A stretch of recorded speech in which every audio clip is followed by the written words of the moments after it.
The great hall of the Galactic Council buzzed with voices from 100 different worlds. Ambassador Lisa Carter sat quietly in the human section, watching as the Kralian delegation made their demands. The blue-skinned aliens stood tall and proud, their leader speaking with the confidence of someone who believed the galaxy belonged to them. "The Nexus Alliance has blocked our trade routes for the last time," declared Zexathara, the Kralian military commander. His voice carried across the vast chamber like thunder. "We demand immediate access to the Outer Rim territories. If they refuse, we will take what is rightfully ours." Council Prime Veltaran, an elderly being from the peaceful Altarian race, raised one of his 4 arms. "Such talk of force goes against everything this council stands for. Perhaps we can find a diplomatic solution." Young delegates from newer species laughed quietly among themselves. Lisa heard one of them whisper about the old days when humans were supposedly the galaxy's greatest warriors. The young alien made it sound like a joke from ancient history. "Humans?" snorted a Vegan representative, his scales shimmering green with amusement. "My grandfather used to tell stories about how dangerous they were. Said they could destroy entire fleets with just a few ships. What nonsense." Lisa kept her face calm, but she felt a cold feeling in her stomach. These young aliens had grown up during 25 years of peace. They had never seen what humans could do when pushed too far. She hoped they would never have to learn. On the other side of the galaxy, Admiral Kate Morrison stood on the bridge of the USS Liberty, watching star charts with Commander Jake Bennett. Kate had gray hair now and lines around her eyes, but her mind remained as sharp as ever. She had fought in the last Great War, back when the galaxy learned to fear human ships appearing on their sensors. "Admiral, the council meeting isn't going." "Well," Jake reported, reading the latest diplomatic updates. "The Kralians are getting more aggressive every day." Kate nodded slowly. Jake was young, only 30 years old. He had joined the fleet during peacetime and never seen real combat. Like most young humans, he knew the stories but had never lived through them. Sometimes Kate envied his innocence. "Move the 3rd Fleet to the border sectors," she ordered. "Quietly, no announcements." "Ma'am, is that necessary? The Kralians are just making noise." Kate looked at the young commander with tired eyes. "Jake, I've seen this before. When someone talks about taking what they want by force, you should believe them. The galaxy has been peaceful for so long that everyone has forgotten what war really looks like." Back in the council chambers, the argument continued. The Kralian delegation grew louder and more demanding with each passing hour. They spoke of their mighty fleets and their advanced weapons. They reminded everyone that they had the largest military in the galaxy. "Your threats mean nothing," said the Nexus Alliance representative, a tall humanoid with silver skin. "The council will not allow you to bully smaller worlds into submission." Zexathara's eyes gleamed with something dangerous. "The council? What will you do? Send the humans after us?" He laughed, and several other delegates joined him. "The mighty human fleet that everyone used to fear? They have grown soft. They spend their time exploring and trading instead of fighting." Lisa stood up slowly. The chamber grew quiet as all eyes turned to her. She was not tall or impressive looking, just a middle-aged woman in simple clothes. But something in her manner made everyone pay attention. "The human government requests that all parties step back from threats of violence," she said calmly. "We believe this dispute can be solved through negotiation." More laughter from the younger delegates. Even some of the older ones smiled. They saw only a human diplomat asking for peace, the same thing humans had been doing for decades. "And if we refuse?" Zexathara asked, moving closer to Lisa. "What will humanity do about it?" "We will do what we have always done," Lisa replied. "We will try to keep the peace. We hope that will be enough." The Kralian commander laughed again, louder this time. "The great human threat, reduced to hoping for peace. How the mighty have fallen." But not everyone in the chamber was laughing. Council Prime Veltaran watched Lisa with ancient eyes that had seen the old wars. He remembered what happened the last time someone pushed humanity too far. A few other elderly delegates shared worried looks. They knew something the young ones did not. As the meeting ended with no agreement, the various delegations began to leave. The Kralians strutted out like they had already won. The younger species chattered excitedly about the drama they had witnessed, but the older delegates moved more slowly, their faces troubled. Lisa gathered her things and prepared to send her report back to Earth. She would recommend increased diplomatic efforts and maybe some quiet military preparations. She hoped it would not come to that. Humanity had spent 25 years building a peaceful reputation. They had worked hard to make other species forget about their capacity for destruction. In space above the Council world, Kralian ships moved. In formation, their hulls gleaming in the light of distant stars. They looked impressive and modern, bristling with weapons and armor. Their crews believed they were the strongest force in the galaxy. Far away, human ships also moved through space, but quietly and without fanfare. They looked smaller and less threatening than the Kralian vessels. Most aliens who saw them would think they were just merchant ships or exploration vessels. They would be wrong. Admiral Morrison finished reading Lisa's report and set it aside. She had expected this. The young species always made the same mistake. They looked at humanity's preference for peace and mistook it for weakness. They forgot that choosing not to fight was very different from being unable to fight. She opened a secure channel to Earth Command. This is Admiral Morrison. Request permission to implement Defense Protocol 7. The response came back within minutes. Permission granted. Rules of engagement authorized. Good hunting, Admiral. Kate closed the channel and looked out at the stars. Somewhere out there, people who had never known war were about to learn why. Their grandparents had feared humanity.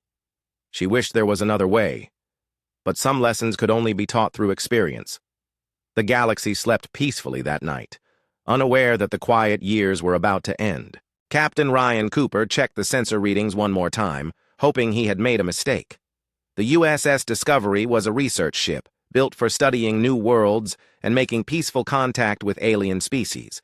It carried only basic defensive weapons and a crew of scientists. It was not meant to stumble into what looked like a massive military staging area. Are you sure about these readings, Amy? Ryan asked Dr. Amy Walsh, who stood beside him studying the data. Amy nodded, her face pale. Definitely Kralian ships, Captain. Hundreds of them, maybe thousands. They're spread across this entire sector. The Discovery had been investigating reports of unusual energy signatures near the outer rim. Instead of finding a new star formation or interesting planet, they had discovered the largest military buildup anyone had seen in decades. Kralian. Warships filled the space around them, organized into perfect battle formations. Captain, called Lieutenant Alex Stone from the communications station, we're receiving a transmission from the Kralian fleet. They're ordering us to stop and prepare, to be boarded. Ryan felt his stomach drop. The Discovery was deep in space, far from any human colonies or patrol routes. If something went wrong here, no one would know what happened for weeks. He opened a channel to respond to the Kralians. This is Captain Cooper of the USS Discovery. We are a peaceful research vessel operating in neutral space. We have no hostile intentions. The response came from Fleet Marshal Krovex himself, the Supreme Commander of Kralian military forces. His image appeared on the main screen, showing a large alien with dark blue skin and cold yellow eyes. Captain Cooper, you have seen something. You should not have seen. Prepare to be boarded. Your crew will be detained while we decide what to do with you. Marshal, we're just scientists. We have no interest in your military operations. Allow us to leave and we'll report this as a navigation error. Krovex smiled, showing rows of sharp teeth. I think not, human. Your species has interfered with Kralian affairs for the last time. Consider this a message to your people about what happens to those who spy on us. The transmission ended. Ryan immediately ordered his crew to battle stations, though he knew their few defensive weapons would be useless against an entire fleet. He opened a general distress channel and began broadcasting their location and situation. This is the USS Discovery to any friendly vessels. We are under attack by Kralian forces at coordinates 77 Mark 4. Repeat. We are under attack. The Kralian ships moved in like sharks surrounding wounded prey. Energy beams lanced out from multiple directions, tearing through the Discovery's shields in seconds. The research ship shuddered and groaned as its hull took massive damage. Captain, engines are down, reported Alex from his station. Life support is failing on decks 3 and 4. Ryan grabbed the internal communications system. All hands, abandon ship. This is not a drill. Get to the escape pods now. But even as the crew ran for their lives, more Kralian weapons fire poured into the Discovery. The ship broke apart in a series of explosions that lit up the darkness of space. Most of the escape pods never made it clear of the wreckage. Alex Stone found himself alone in the last functioning escape pod, watching his ship and crewmates die around him. The pod's emergency beacon was broadcasting automatically, sending out their final moments to anyone who might be listening. He activated the pod's recorder and looked into the camera. "This is Lieutenant Alex Stone of the USS Discovery. Our ship has been destroyed by Kralian forces without provocation. Captain Cooper, Dr. Walsh, and most of our crew are dead. The Kralians are massing a huge fleet near the outer rim. Someone needs to know what happened here." A Kralian patrol ship captured Alex's pod before he could escape. They brought him aboard and threw him into a small cell. For 3 days, they questioned him about human military capabilities and fleet positions. Alex told them nothing except his name and rank. On the 3rd day, Fleet Marshal Krovex visited Alex in his cell. The huge alien looked down at the young human with amusement. "Your people will come looking for you, Lieutenant Stone. When they do, we will be ready for them. The galaxy will see how weak humanity has become." "You don't know what you're doing," Alex replied. "Humans don't start fights, but we finish them." Krovex laughed. "Brave words from someone locked in a cage. Your species had one lucky war decades ago. Since then, you have done nothing but talk about peace and diplomacy. The galaxy has moved on. Stronger races now control the stars." The next day, Alex was brought before cameras and forced to read a statement prepared by his captors. The Kralians broadcast his words across the galaxy, showing him beaten and bloody in his prison uniform. "I am Lieutenant Alex Stone of the human fleet," he read slowly. "My ship violated Kralian space and was rightfully destroyed. I call upon my government to apologize for this act of aggression and to stay out of Kralian affairs." When he finished reading, Alex looked directly into the camera. "Tell my family I died with honor, and tell Admiral Morrison that the bastards are massing near the rim." Krovex struck Alex across the face, sending him sprawling. "Stupid human. You think your fleet will come to save you? We destroyed one of your ships as easily as stepping on an insect. What makes you think we cannot destroy them all?" The broadcast ended with Alex being dragged away by Kralian guards. 6 hours later, they executed him publicly, streaming the event live to every world in the galaxy. Krovex stood over Alex's body and addressed the cameras. "Let this be a lesson to humanity, and anyone else who would interfere with Kralian expansion. We are the strongest military force in the galaxy. No one can stand against us." The transmission reached Earth 12 hours later. Admiral Morrison watched the recording in her office, her face showing no emotion as she saw Alex die. When it ended, she sat quietly for several minutes, remembering the young lieutenant who had served on her staff 2 years earlier. She opened a secure channel to the human government. "This is Admiral Morrison. I am requesting immediate authorization for Operation Starfall. Full deployment, no restrictions." The reply came within an hour. "Authorization granted, Admiral. Bring them home." Morrison stood and walked to the window of her office, looking out at the shipyards where human vessels were already beginning to move. She thought about Alex Stone and Captain Cooper and all the others who had died aboard the Discovery. They had been explorers and scientists, people who wanted to study the stars and make friends with alien species. Now they were martyrs to someone else's stupidity. She activated the fleet-wide communication system. "This is Admiral Morrison to all human vessels. Stand by for new orders. The quiet years are over." Across human space, warships that had been hidden in asteroid fields and nebulae began to power up their engines. Ships that most aliens thought were cargo haulers revealed their true nature as weapons of war. The human fleet, scattered and seemingly weak, suddenly became something very different. On distant worlds, alien leaders watched the news reports about the human research ship and felt uneasy. The older ones remembered stories their grandparents had told them about the last time someone killed humans in cold blood. The younger ones dismissed such fears as superstition. They would learn the truth soon enough. Fleet Marshal Krovex celebrated his victory with his officers, toasting the death of human weakness. He had shown the galaxy that the Kralian Empire feared no one. Soon, his fleets would sweep across the outer rim and claim every world worth having. He had no idea that he had just signed his own death warrant. The first Kralian patrol group died so fast, they never had time to send a distress signal. Commander Vextar was reading reports in his command chair when his ship simply ceased to exist, vaporized by weapons that appeared from nowhere and struck, with impossible precision. Captain Megan Brooks pulled her fighter out of its attack run, watching the expanding cloud of debris that had once been a Kralian destroyer. Her squadron had hit 6 enemy ships in less than 3 minutes. The aliens never even saw them coming. "Clean sweep, Falcon Leader," reported her wingman over the comm. "All targets eliminated." Megan checked her tactical display. 3 more Kralian patrols were moving through this sector, completely unaware that death was hunting them. "Copy that, Falcon 2. Moving to intercept the next group. Remember, no survivors. We don't want word getting back to their main fleet. Yet." The human fighters moved through space like ghosts, their advanced stealth systems making them invisible to Kralian sensors. When they struck, it was with weapons that the enemy had never seen before. Energy beams that could slice through the strongest armor, missiles that thought for themselves and never missed their targets. General Sam Davis stood in the command center of a human assault ship, watching real-time updates from dozens of battlefronts. His ground forces were already moving toward Kralian supply bases and communication stations throughout the sector. Everything was going according to plan.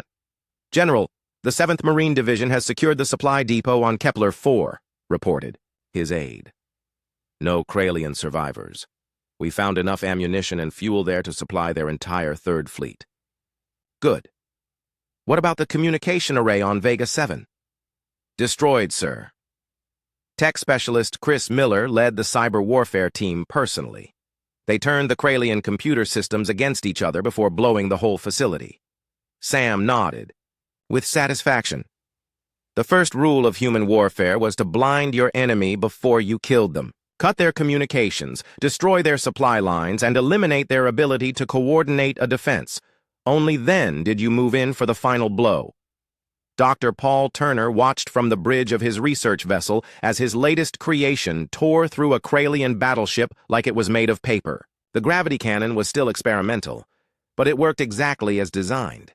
It created a miniature black hole that lasted just long enough to rip apart anything within 1,000 kilometers. "Fascinating," he murmured, making notes on his tablet. "The hull compression rate is even higher than our models predicted." His assistant, a young scientist named Jenny Clark, looked a bit sick as she watched the enemy ship implode. "Dr. Turner, shouldn't we be trying to capture some of their ships for study instead of destroying everything?" Paul looked at her with cold eyes. "Jenny, these aliens murdered Lieutenant Stone on live television. They destroyed a research vessel full of peaceful scientists. They wanted to show the galaxy what happens to humans who get in their way." He turned back to watch another Kralian ship die. "Now we're showing them what happens to aliens who murder humans." On board the USS Liberty, Admiral Morrison studied the tactical reports flowing in from across the combat zone. Her fleets were performing exactly as expected. The Kralians had spread their forces too thin, trying to cover multiple sectors at once. It made them easy targets for concentrated human attacks. "Admiral, we're receiving emergency transmissions from Kralian outposts throughout the region," reported Commander Bennett. "They're calling for reinforcements." "Are any of their messages getting through?" "No, ma'am. Chris Miller's cyber team has taken control of their entire communication network. Any message they try to send gets redirected to us instead." Morrison smiled grimly. "Excellent. Let their main fleet wonder why their patrols have gone silent. Fear of the unknown is often worse than the reality, but the reality was bad enough. In 12 hours of fighting, human forces had destroyed over 200 Kralian ships without losing a single vessel in return. They had wiped out supply bases, communication centers, and forward observation posts across 3 sectors. The mighty Kralian war machine was being dismantled piece by piece. On the Kralian homeworld, Fleet Marshal Krovex stared at his command display in growing confusion. Reports had stopped coming in from his forward units 6 hours ago.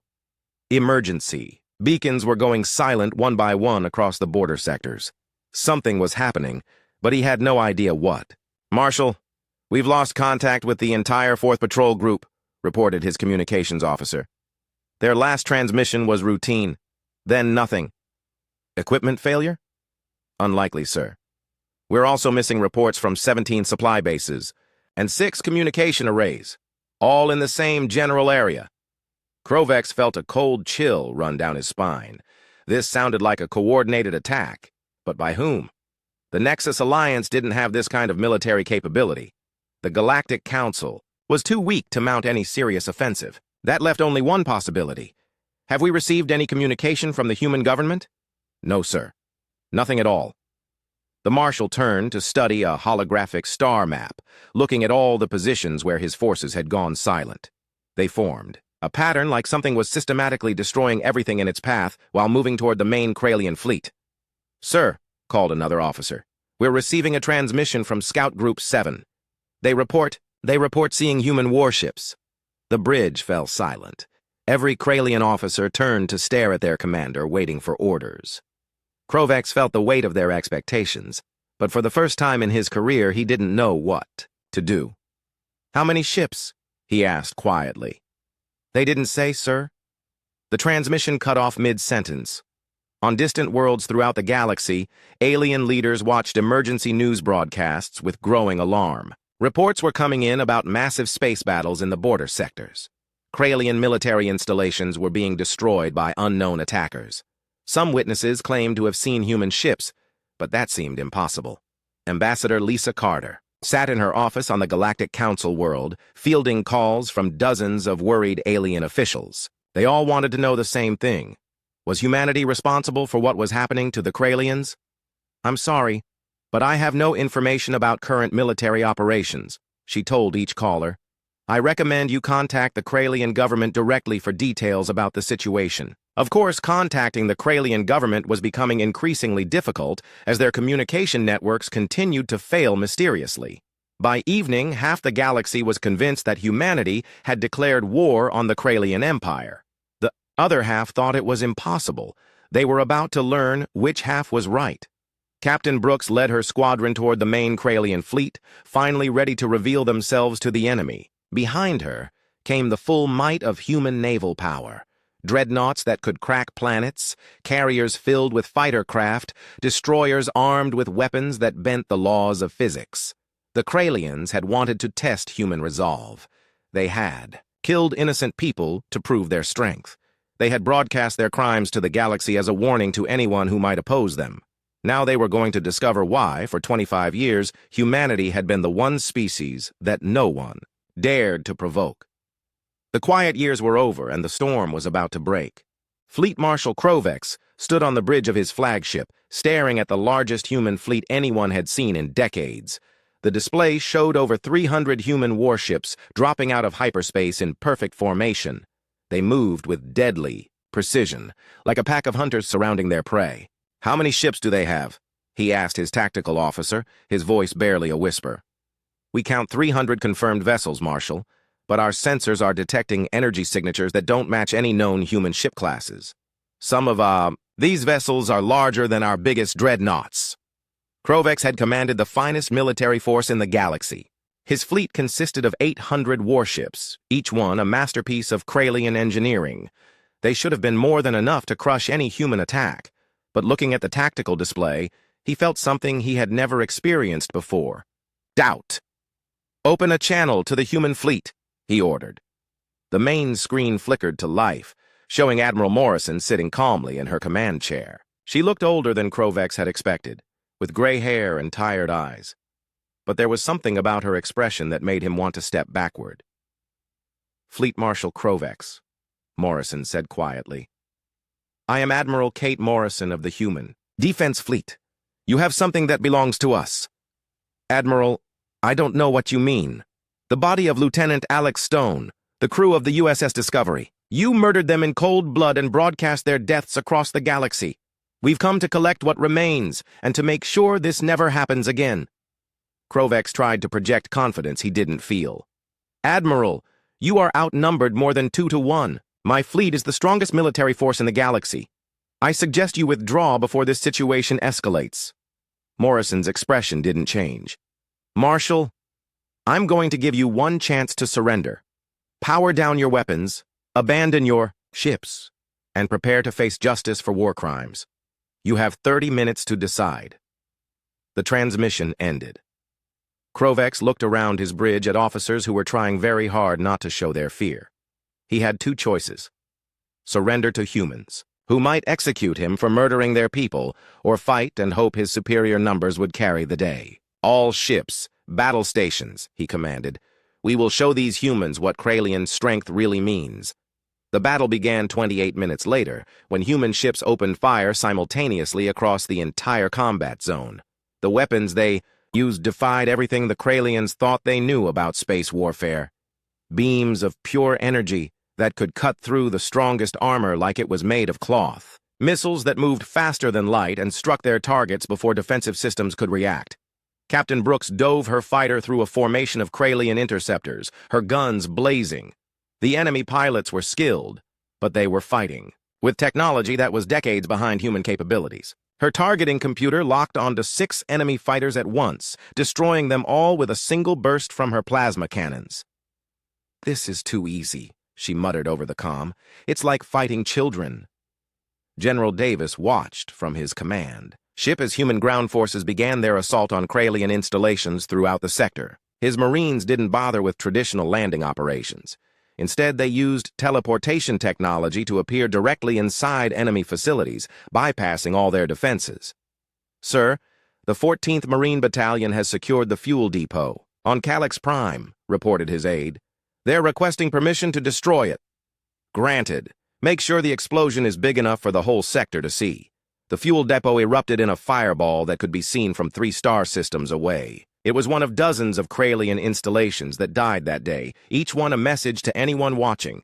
"This is what happens when you murder humans." Tech specialist Chris Miller worked his magic from deep inside the human fleet, his fingers dancing across holographic keyboards as he invaded Kralian computer systems. He had already taken control of their navigation networks, their weapons targeting systems, and their internal communications. Now he was broadcasting something special to every Kralian ship in the fleet. The message was simple: video footage of Lieutenant Alex Stone's execution, played on repeat on every screen throughout their ships. He wanted every Kralian soldier to see exactly why they were about to die. Dr. Turner's experimental weapons were performing beyond his wildest expectations.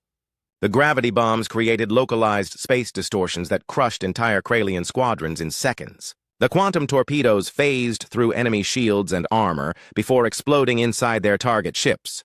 Most devastating of all were the nanobite swarms that could dismantle a battleship from the inside out. "Dr. Turner," called his assistant, "Jenny, the nanobites have completely consumed the Kralian flagship's weapon systems. The ship is defenseless." "Excellent. Target their engines next. I want them alive to see what's coming." The battle raged for 6 hours, but the outcome was never in doubt. Human technology was simply too advanced, their tactics too refined, their coordination too perfect. The Kralians fought bravely, but they might as well have been throwing rocks at the stars. By the end, over 700 Kralian ships had been destroyed or disabled. The human fleet had lost exactly 0 vessels, though several reported minor damage from debris. Fleet Marshal Krovex found himself trapped on his dying flagship, surrounded by the wreckage of his once mighty fleet. Emergency lights flickered on his bridge as life support systems struggled to keep functioning. Most of his officers were dead, killed when human nanobites turned their own equipment against them. Admiral Morrison's face appeared on his damaged main screen one final time. "Marshal, this is your last chance to surrender. Your fleet is destroyed. Your ground installations are gone. Your communications network belongs to us. End this now, and some of your people might survive." Krovex looked around his ruined bridge and realized he had no choice. I surrender, Admiral. The Kralian fleet yields to human forces." "Smart decision. Prepare to receive boarding parties. You and your senior officers will be taken into custody to face trial for war crimes, as human Marines teleported onto his ship." Krovex wondered how everything had gone so wrong so quickly. Just days ago, he had commanded the most feared military force in the galaxy. Now he was a prisoner of war, defeated by a species he had thought was weak and divided. The news of the Kralian defeat spread across the galaxy faster than light-speed communication could carry it. Alien leaders who had spent decades dismissing human military capabilities suddenly found themselves remembering old stories their grandparents had told them. Stories about humans who could destroy entire civilizations when pushed too far. On the Galactic Council world, Ambassador Lisa Carter received a flood of calls from alien officials who wanted to assure her of their continued friendship with humanity. They all claimed they had never doubted human strength, though their recent public statements suggested otherwise. The Galactic Council extends its congratulations to humanity on their decisive victory, declared Council Prime Veltaran in an emergency session. Justice has been served against those who would commit acts of terror against peaceful explorers. But, privately, alien leaders were asking themselves a much more frightening question. If humans could destroy the Kralian Empire in less than a day, what else were they capable of? How much power had humanity been hiding during the quiet years? The answer to that question would terrify them even more than the battle they had just witnessed. Because the truth was that Admiral Morrison had used only a tiny fraction of human military capability. The real human fleet, the one that most aliens didn't even know existed, remained hidden and waiting.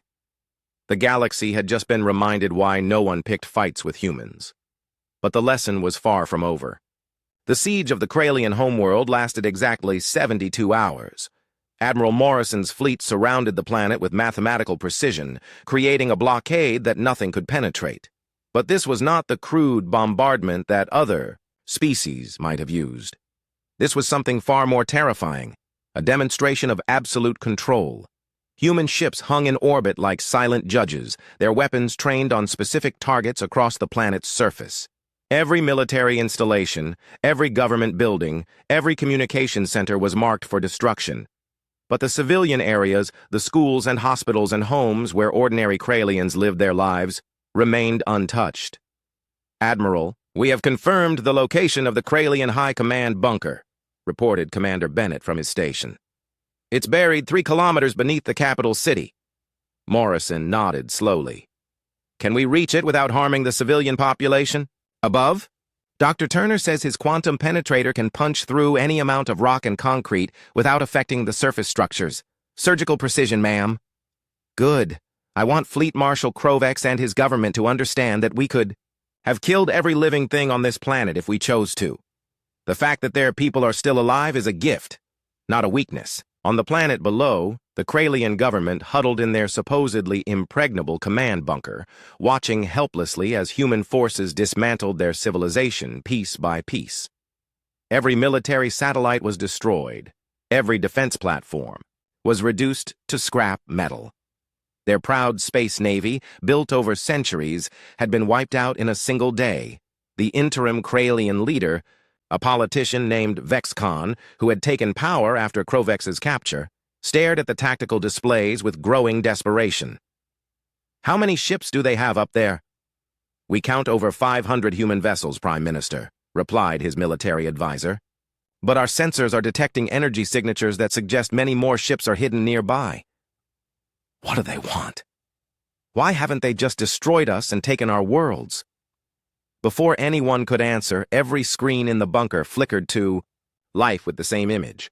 Admiral Morrison sitting in her command chair, looking directly at them through the camera. Prime Minister Vex Khan, she said calmly. I am Admiral Kate Morrison. We need to talk. The connection was impossible. The bunker was completely isolated from any outside communication.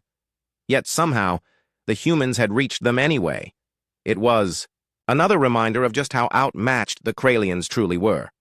Admiral Morrison, Vexcon replied, trying to keep his voice steady. What are your terms? Simple. Complete and unconditional surrender. Your military forces will be dissolved. Your government will issue a formal apology to the families of every human killed by your forces. You will pay reparations for the destruction of the USS Discovery, and you will broadcast that apology to every world in the galaxy. And if we refuse? Morrison's expression didn't change, but something cold flickered in her eyes. Then we will demonstrate what total war actually looks like. What you've seen so far is just a gentle reminder of human capabilities. Our real weapons are still safely stored away. To prove her point, she gestured to someone off-screen. A moment later, a mountain on the far side of the planet simply ceased to exist, not destroyed by explosions or energy beams, but erased so completely that there wasn't even debris left behind. Where solid rock had stood for millions of years, there was now only empty space. That was a test shot from one of our smaller experimental weapons, Morrison explained. We have others that could remove your entire planet from existence without leaving so much as a speck of dust. The choice is yours, Prime Minister. The Kralian leadership looked at each other with the stunned expressions of people who had just realized they were completely helpless. They had been so proud of their military strength, so confident in their technological superiority. Now they understood that they were children playing with toys while adults watched from the shadows. We surrender, Vexcon whispered, completely and unconditionally. Wise choice. You have 6 hours to prepare your formal statement. Remember, the entire galaxy will be watching. The transmission ended, leaving the Kralian government alone with their defeat. In 6 hours, they would humiliate themselves before every species in the galaxy, admitting that they had been crushed by the humans they had mocked and threatened. When the time came, Prime Minister Vexcon stood before cameras that broadcast his words to 1 billion worlds. His voice shook as he read the statement Admiral Morrison had demanded. The Kralian Empire formally surrenders to human forces. We apologize for the unprovoked murder of Lieutenant Alex Stone and the crew of the USS Discovery. We acknowledge that our actions were criminal and inexcusable. We will pay full reparations to the families of those we killed and will accept whatever punishment the human government deems appropriate. He paused, looking directly into the camera. We also wish to warn other species throughout the galaxy. Humanity is not weak. They are not divided. They are the most powerful military force in known space, and they have been protecting the peace for 25 years through their restraint, not their inability to wage war. The broadcast ended, but its impact would last for generations. Across the galaxy, alien leaders who had spent decades dismissing human capabilities suddenly found themselves reevaluating everything they thought they knew. 3 days later, Admiral Morrison addressed the emergency session of the Galactic Council. The Great Hall was packed with representatives from every major species, all of them desperate to understand what they had witnessed. Honored delegates, Morrison began, her voice carrying easily across the vast chamber.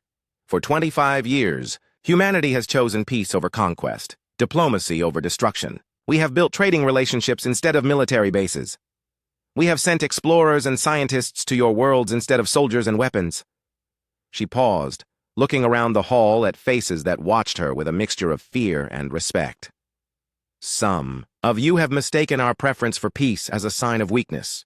You have forgotten that choosing not to fight is very different from being unable to fight. The Kralian Empire learned this distinction the hard way. Ambassador Lisa Carter watched from the human section as Morrison continued her speech. The older woman had served humanity with distinction for over 30 years, and Lisa had never seen her look more tired or more dangerous. The fleet you saw at the Kralian homeworld represents less than 10% of human military capability, Morrison revealed. The weapons we used in that conflict are considered obsolete by our current standards. We have technologies that your species cannot imagine and capabilities that would terrify you if you truly understood them. A nervous murmur ran through the assembled delegates. 10%? The humans had destroyed the galaxy's strongest military force using 10% of their strength? But here's what I want you to remember, Morrison continued. Despite having the power to conquer this entire galaxy, humanity chooses not to. We could rule over all of you as gods, but we prefer to live among you as equals. We could take whatever we want by force, but we choose to trade for it instead. She stepped forward, her voice growing stronger. We are not your enemies unless you make us your enemies. We are not your conquerors unless you force us to conquer you. We are your neighbors, your trading partners, your allies in keeping the peace. But if you test us again, if you murder our people and threaten our friends, you will discover that our mercy has limits. The hall fell completely silent. Every delegate understood that they had just heard both a promise and a warning. The human government hopes that the Kralian incident will be the last time we need to remind anyone of these facts. We want to return to the quiet years, to exploration and trade and peaceful cooperation. But make no mistake, we are always watching, always ready, and always willing to do whatever is necessary to protect the innocent. Morrison left the podium without another word, walking past rows of silent aliens who finally understood what their grandparents had tried to tell them. Humanity was not just another species sharing the galaxy. They were its guardians, its protectors, its sleeping giants who preferred to dream of peace, but could wake up as nightmares if pushed too far. In the weeks that followed, human diplomatic requests were answered with unprecedented speed and cooperation. Trade agreements that had been stalled for years were suddenly approved without question. Border disputes that had seemed intractable were resolved in humanity's favor overnight. Young aliens who had mocked human military stories now studied them with fearful fascination, trying to understand how such a peaceful species could be so utterly deadly when provoked. They learned about human history, about the wars their ancestors had fought, about the technologies they had developed, and then chosen not to use. The galaxy had received its reminder about why humanity was feared. In Var, the lesson had been expensive for the Kralians, but it would keep the peace for another generation. And in the depths of space, human ships returned to their hidden bases and secret shipyards, where even more advanced weapons waited in the darkness. The sleeping giants went back to sleep, dreaming once again of peace and exploration and friendship among the stars. But they would be ready if anyone else needed to be reminded.